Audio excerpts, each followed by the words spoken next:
Let's try this again. Anyways, showing you guys what I'm working on here. This is my breakthrough of the day. So we've got the battery powering the Tesla coil like usual, but now we're catching all the power that the Tesla coil uses, or a good portion of it, in the supercapacitor bank. And if you watch What If I Did This's videos, he'll show you more about it. It's the Tesla transfer, Tesla 4 battery switch. Search that up, you'll probably find it. But essentially we're just using the Tesla coil as a pathway for the current from the high potential battery to the low potential battery, and just tapping in one of the wires and adding the Tesla coil in. So, and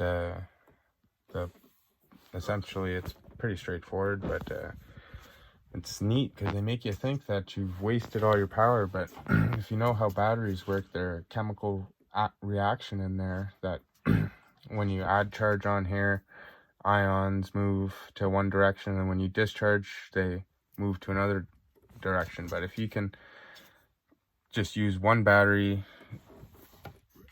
a chemical reaction to cause a chemical reaction, or in this case like a static reaction for the supercapacitors,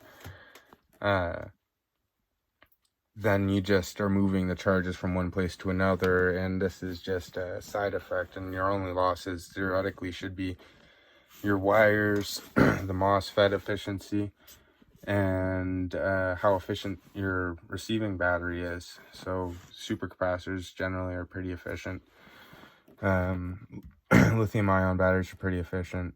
Lead acid, depending on how expensive the battery are, they can be shit or super good. So but let's say even if I'm catching 80% of the power back in here, then if I could get this running at 100 watts, then I should only have to have a 20 watt solar panel or something to get out my 100 watts here.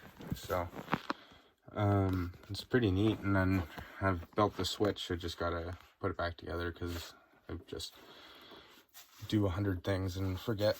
But put the switch back together and put another bank of supercapacitors together when I can afford some, and then just be switching back and forth. When this one dies or is fully charged, it can charge this one when it's dead, and then back and forth. And then have my Tesla coil emitting radiant energy and collecting that in another thing, or doing work, maybe running a motor, like a rock tumbler or e-bike, or who knows, I don't know, something cool. I'm gonna do something cool with it. But yeah, anyways, I'll show you how it works here. I can't get too close once it's running because I just tried to make a video and it paused on my iPad here because of the radiant energy. But let's see what I can do here. 6.6 watts. We put the light running. Radiant energy. We've got corona discharge, so everything's running normally. It's actually running a little higher now, 7.5 watts. Probably just because of that. Yep. Put out the arc and it goes back down. And it's charging up. 0.7, 0.8.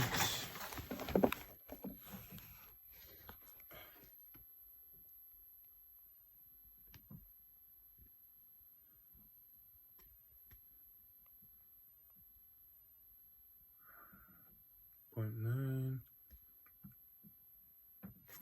Yeah, so it's charging up. I just did the math a second ago. This is an 83 farad supercapacitor bank. I got it charged up to 2 volts in 2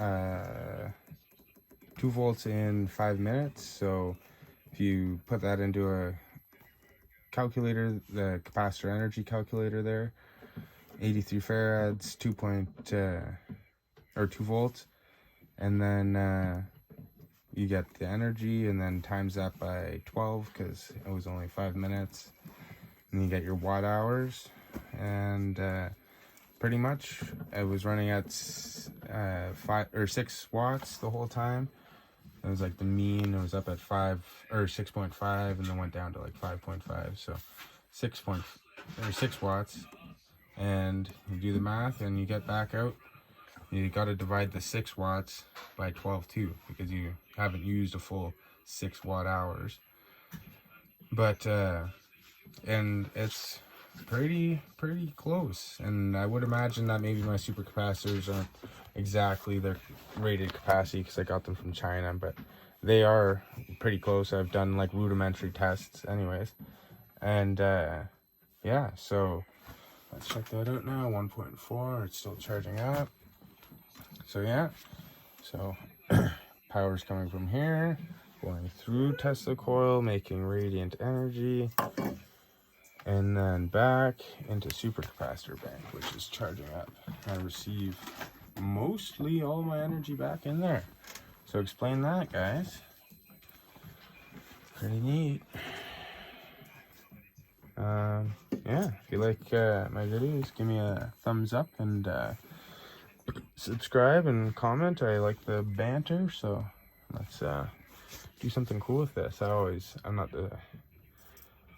have no formal training, so I mean, if anyone's got anything to put in here to add to this, I'd appreciate it. I wouldn't like to make something cool here. I think it's already really cool, because look at that.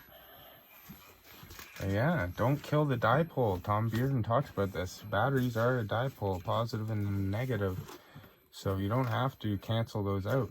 Send those together and you have to redo the action to get it charged up again. And even Tesla, or I don't know who, maybe it wasn't Tesla, but someone said there's enough power in a 9-volt battery to power whatever, a whole house. So maybe that wasn't such a far-fetched idea. If you use energy right, you don't have to cancel things out, and keep your potential flowing, I suppose. Anyways, thanks guys. Like I said, leave me a comment if you got anything to add, and thank you. Bye-bye.